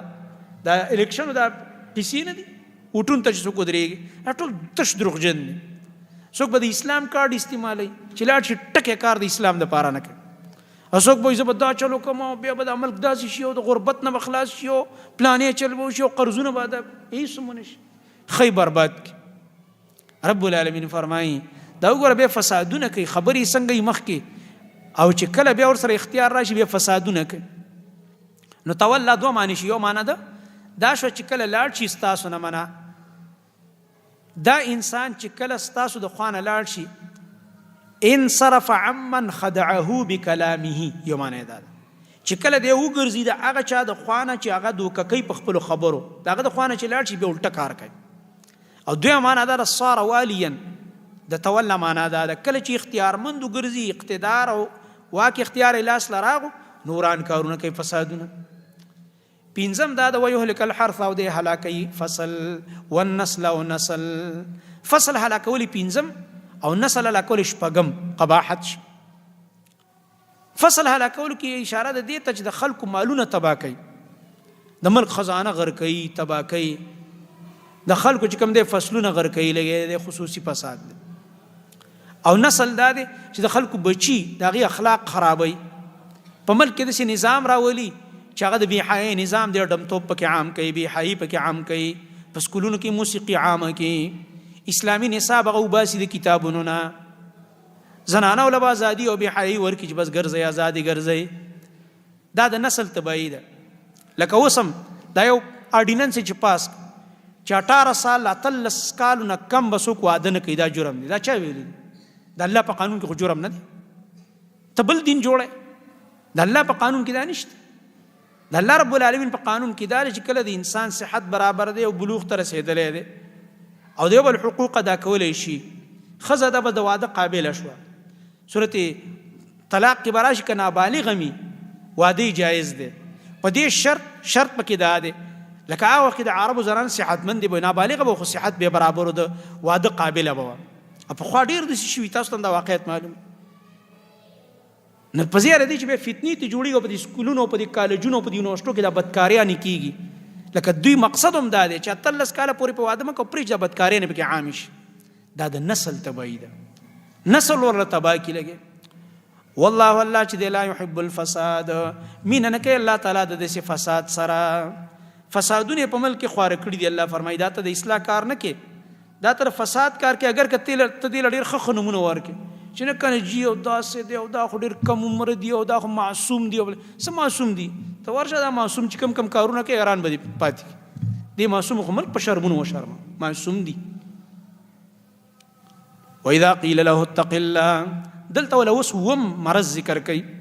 چې کله ورته وې په دې مخکنو کارونو چې ګور الله نه ویریږي دا کارونه مکوا دا کارونه دي ټول د فساد دي غلط کارونه توبه الله توبه نه الله فرمایي دی نورم په غیرت کې راشي په دې ګناه حق لکش نه الله فرمایي فحسبه جهنم د زی جهنم دی وس دا په نصیحتونو نه سميږي دا د قران او حدیث په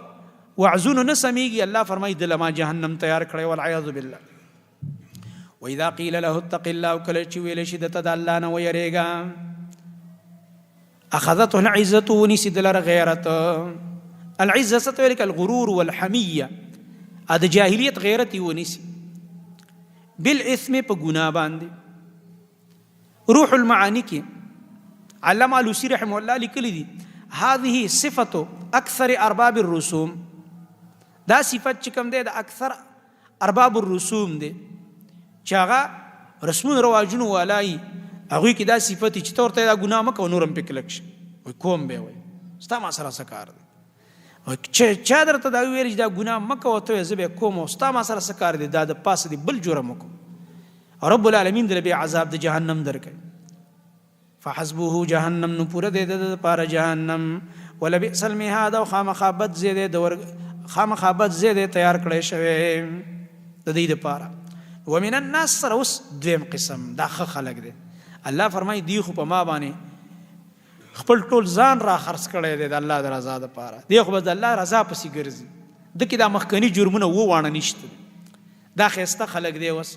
څنګه چې مخکې پاجیانو کې دوه قسمه ذکر کړل دلته اوس به کې دوه قسمه ذکر کړل یو دغه وو صفات ولا ناکار او اوس دا خسته خلق ومن الناس او بعض د خلقنا من غسوق دی یشری نفسه چې خرڅي خپل ځان ابتغاء مرضات الله د پاره د لټولو د رضا د الله تعالی د الله پر رضا باندې ځان خرڅ کړي دي ومن الناس د الف لام د تعظیم د پاره دی نه بعض د سي عظیم الشان خلق دي دا مؤمن دی چې په خپل تکلیف کې ځان اچي خدای الله رضا پسې ګرځي خپل ځاني قرباني کړي ځاني بس په الله خرڅ کړي دي خپل د بدن راحت ته نه ګوري خپل تاوان ته نه ګوري چې مال مې ولګي بس وي چې الله رضا شي مړه دا خولي خلق دي مفسرین وای دا آیت نزلت فی من یأمر بالمعروف وینهى عن المنکر دا آیت نازل له په بار دا چا کې چې امر بالمعروف او نهی عن المنکر کوي خلق ته د نیکی حکم کوا او د بدی نه منی کوا بس ته لکه په الله خرڅ دی بس ټول خلق ته د خې خبرې کوي د ګنا نه منی کوي لګي دغه امام ابن کثیر رحم الله فرمایي دا د مجاهد فی سبیل الله په بار کې دی خصوصي مصداق د دې څوک دی صہیب رضی الله عنه صہیب رضی الله عنه هغه صحابي چې په مکه کې جیداد او کورو مالونه هغه ارسي د مشرکانو ته پرې خو دا زما ارس تاسو واخلي ما پرې دی چې د نبی علی السلام طرف ته هجرت وکم الله اکبر ارسي قربان کړ په دین باندې او په نبی علی السلام باندې الله فرمایي بعض داسې بندگان دي د الله پر رضا باندې ځانونه خرڅ کړي الله سره سودا کړي والله الله چې رؤوف بالعباد شفقت کوونکی دی په خپل بندگانو باندې یا ایها الذين امنوا دلته اوس الله رب العالمین فرمایي ایمان والو اسلام ته پورا را داخل شي صرف یو څو خبرو د دین باندې عمل مکوئ پورا اسلام ته را داخل شاسي په درشلو په دروازه کې مودريګا د دین ټوله خبري ومانه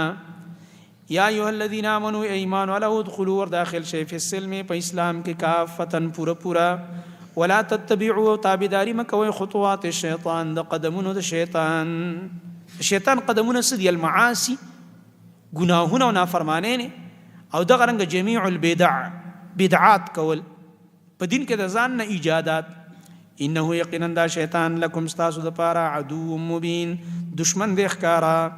فإن زللتم من بعد ما جاءتكم البينات اوس دې ته لیکيږي الترهيب على الارتداد ير الله ورکی پدې چې ګور کده دین نه واوړې دی مرتد شوی نعوذ بالله نو ګور بیا رب العالمین بدر الله عذاب درکې ګور فإن زللتم پس کا چرته تاسو خویدلې او خویدې مراد تی المیل عن الاسلام دی اسلام او د دین نه واوړې دی د مخ کې آیت کې تاسو ویل اسلام تر داخل شه او کرته اسلام نه کچرته تلاړي زللتم من فإن اشركتم وضللتم شرک مکړو گمراهی مکړه دا رنګ قصدن انسان ګناونه کوي نه فرمانه نه کوي د شرک او د ضلال معنی عبد الله ابن عباس رضی الله عنهما کړی دا پس کو خویدلې تاسو من بعد ما پس داغنا جاءتكم البينات چراغلی تاسو تخکار احکام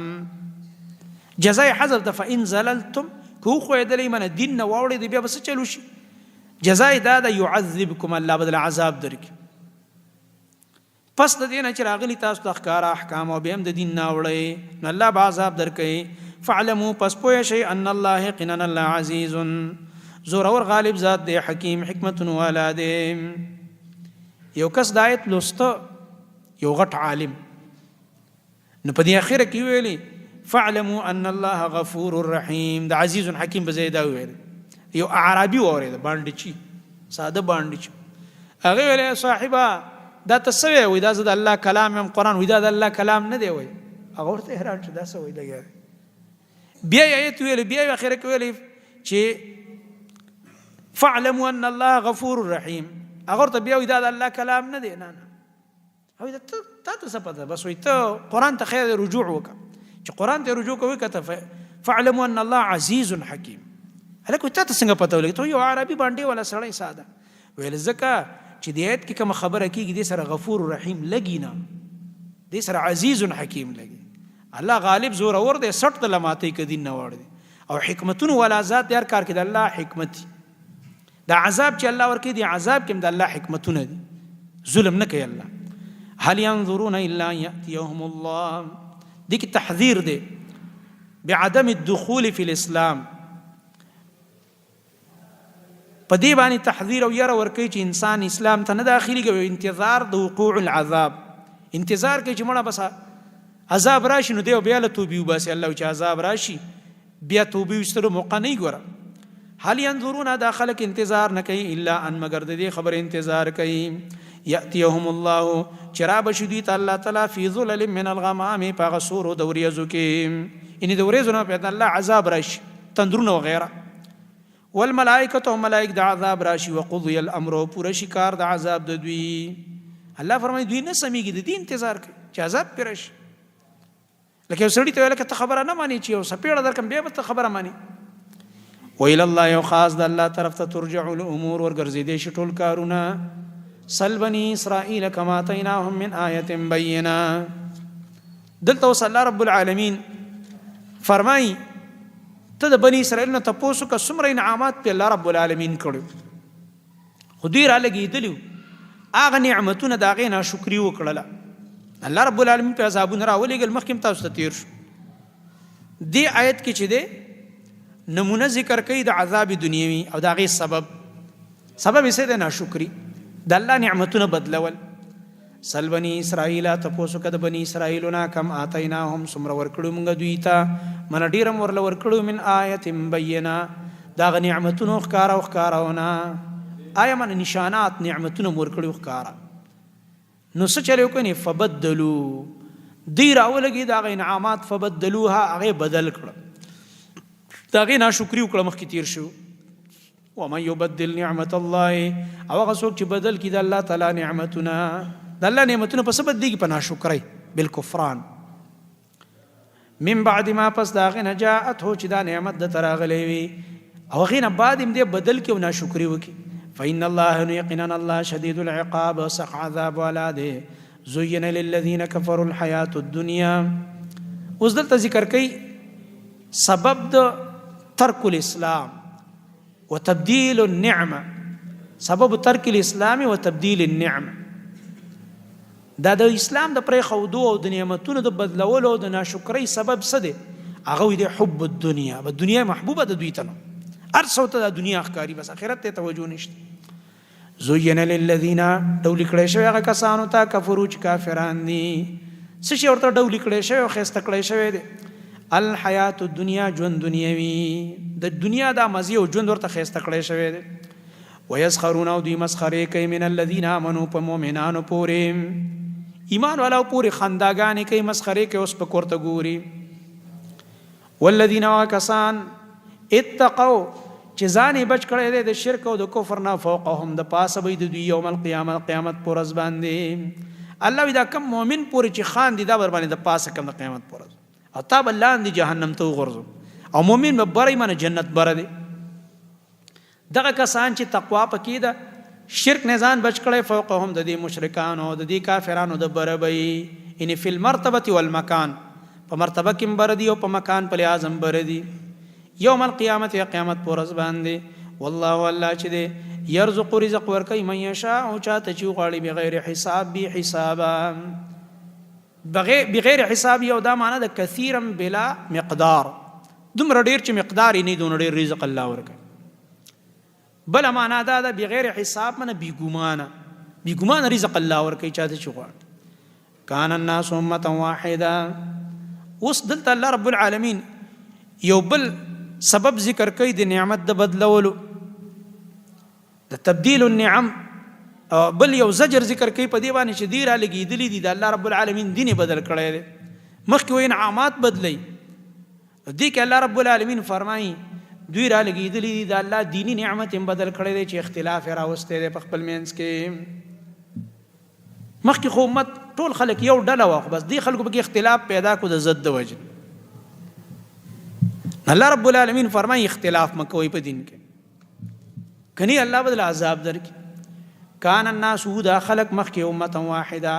امت یو، منه ډله یو وه، یعنې بالتوحید، په توحید باندې ټول خلک یو. د آدم علیه السلام د زمانې نه را روانو، دغه رنګ د هر نبي په دور کې خلک اوله کې یو ډله یو امت، لکه زمونږ د نبي صلی الله علیه وسلم صحابه، نه پکې فرقې وي نه پکې ډلې وي، یو امت را روانو. وروسته پکې بیا فرقې او ډلې جوړې شو، دا ستا مسلک او دا زما مسلک، او دا ستا مذهب او دا زما مذهب. په یو اسلام کې څونه ډلې جوړې شو. نو دا خلک یو ډله یعنې بالتوحید، په توحید باندې. نو فاختلفو، اختلاف یې وکړو د شرک په وجه باندې. نو چې شرک راغی، اختلاف راغی، نو الله انبیا راولېږل کنه. انبیا د څه دپاره راځي؟ د اختلاف د ختمولو دپاره وخت په وخت راغلي دي.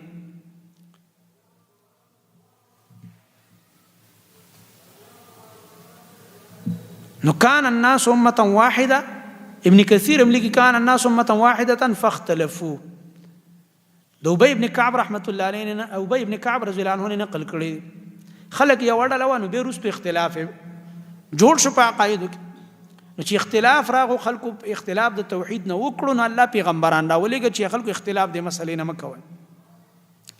فبعث الله النبیین، نو راولېږل الله تعالی پیغمبران، مبشرین، زیری ورکوونکي، و منذرین،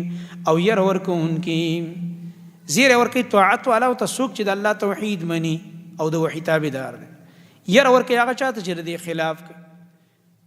وانزل معهم الكتاب، اور نازل کړي والله دغه پیغمبرانو سره کتابونه بالحق، په حق سره، یا لاظهار الحق، د پاره د اظهار د حق، ليحكم بين الناس، د پاره دي چې فیصلو کې د خلکو مینس کې، فيما پاغه حق اختلافو فيه، چې دوی اختلاف کړي پاغه کې. پیغمبران دې د پاره راځي او کتابونه چې د خلکو کوم اختلاف واقع شوی پای کې فیصله وشي او حق واضح شي. وصلی الله رب العالمین یو بل خبره ذکر کړي، اختلاف د خلکو، اختلاف چا کړی دی، اختلاف کله کړی دی، او اختلاف ولې کړی دی. چا کړی دی، کله کړی، ولې کړی دی. د دریو خبرو جواب. اول دا ده وما اختلف فيه، او اختلاف نه دی کړی په دې حق کې، الا الذين، مگر هغه کسانو اختلاف کړی دی، اوتوه چې ورکړی شوی ورته علم د دې حق. وګوره اختلاف چا کړی، چا سره چې علم دی، دا ځان ته چې پوهه وي د اختلاف جوړ کړی، ځکه چې عام خلک خو نه پوهېږي. اختلاف او لانجه خو ده جوړه کړې ده. دا ګور زموږ مسلک دی دا زموږ کابیرو دا ویلو دا ګور خپل مسلک مپرې دی دا لانجه جوړه کړي الله فرمایي دا کم کس چې په حق یو ځل پوي شوی دی او د دې علم ورکړی شوی دی اختلاف جوړ کړی دی نو دا اختلاف کله جوړ کړی دی پوهېږي به نو په دې مسله به نه پوهه نو وایي نه من بعد ما پس د هغې نه جاءتهم البینات چې راغلي دوی ته ښکاره دلایل احکامو ته راغلي دي د دلایلو نه بعد یې جوړ کړی دی نو دا ولې اختلاف یې ولې کړی دی نو د دې ولې جواب دا دی بغیا بینهم د وجې د ضد نه په خپل منځ کې ضد او عناد اوس هم ډېر خلک چې اختلاف کوي ضد نه کني ښه ورته پته دا مسله حقه ده اوس الله فرمایي فهد الله الذين نو خذل الله تعالی ان الله هدایتک الذين امنوا ایمان ولو تعالی ما دا غسیز ان الله ایمان ولو تعالی حق خود لما کی اشاره حق ته اختلافو فيه چې د خلکو پای کې اختلاف کړو من الحق چې هغه حق دی باذنه په خپل اذن او حکم باندې الله رب العالمین خلکو ته هغه حق خود په خپل حکم چاته معلوم شو ایمان والو من الحق نه مراد ټول دین دی والله الله چې دی يهدي من يشاء او هدایت کوي چاته چې غواړي الى صراط مستقيم لارې نیغه طرف ته الله رب العالمین چې چا بارک وغواړي نو نیغه لار باندې روان کی هدایت ورته وکي صراط مستقيم طرف ته ام حسبتم ان تدخلوا الجنه مخکې دعوت الانبیاء ذکر شو اوس وی دی انبیاء ډیر تکلیفونه تیر کړي الله فرمایي تاسو باندې لا هغه تکلیفونه نه دي راغلي او جنت ته وځي دا امتحانات به تاسو مرাজি انبیاء او دغه په ملګرو باندې ډیر تکالیف راغ حتی چې دومره غټ تکلیف براغه چې به आवाजونه کول متا نصر الله د الله مدد بکل راځي ان یا الله مدد راولېګ نو دومره په ظلمونو ډیر شو ام حسبتم ایستاسو دا ګمان دي اے مؤمنانو ان تدخلوا الجنه چې تاسو به داخل شئ جنت ته بغیر د امتحان نه همداسې به صرف کلمه به په امنا باندې به جنت ته رستو بمراضی صورت عنکبوت کی براش تاسو به صرف دا ګمان کړی دی چې تاسو به صرف په امنا باندې اخلاص وهم لا یفتنون امتحان به خلکو کې نه کیږي الله فرمایي نه امتحان برازي په مؤمنانو سناسه درجه کې برازي پار چا باندې د خپل دغه مطابق امتحان راځي الله فرمایي استاسو دا ګمان دی چې جنت ته بغیر د امتحان هم داسې لاړ شي ولما یاتکم حال دا لا تر سپورین نذیر غلی پتا سو باندې مثل الذين حالات پشان دا کسانو خلو چې تیر شوی دي من قبلکم استاسو نمخ کې سوق دي الانبیاء والمؤمنون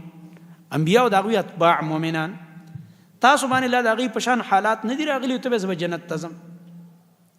هغه باندې څنګه حالات راغلی غ ذکر کوي درې قسم غټ حالات مستهم البأساء رسید له غویتا مالی تکلیفونه مالونو تکلیفونه او تورسید دویم دا د ضراء او د بدن مرزونه او تکلیفونه زخمی شو د الله په لار کې بیماریاں پیراغي مرزونه پیراغ دریم دا د زلزلې او غویجړه قولې شوی د ته حرب اعصابي وي اعصابي جنگ چې بس بالکل ذهني تور خراب وي پروپاګاندا او میډیا هم ستا خلاف روانه د مؤمنانو خلاف پروپاګاندا کې لګره دروغ دمکې ورته ملاويږي دا چل کیږي د چل کیږي د لپاره یری چې د دین نه واوړي حتی تر دې پورې الله وی دی انبیاء باندې او د دې په دې مؤمنانو مرګرو امتحانونه راغ یقول الرسول چې ویل باغ رسول دغه زمانه والذین آمنوا وکسانو چې ایمان راوړل معه دغه نبی په ملګرتیا کې معه کی معیت د صحبت او اتباع مراد د دې نبی ملګری بو په دین کې تابعداري وکول دی رسول او مؤمنانو بچی کړه متا نصر الله کله به د الله تعالی مدد دین مراد ګره نو امید نه ده چې مدد نشته کله به راځي مړه نه مراد دا ده نه یا الله مدد ذره ولېګا مدد خوشتا خو کله به راځي الا الله طرف نه به امید راغی الا خبردار ان نصر الله یقینا مدد د الله چې دی قریب غنځ دی اے مؤمنانو تسلی وساتئ د الله رب العالمین مدد اغنځ دی يسالونك ماذا ينفقون دین بعد به د انفاق مساله ده بس دې پر سبحانك الله اشهد ان لا اله الا انت استغفرك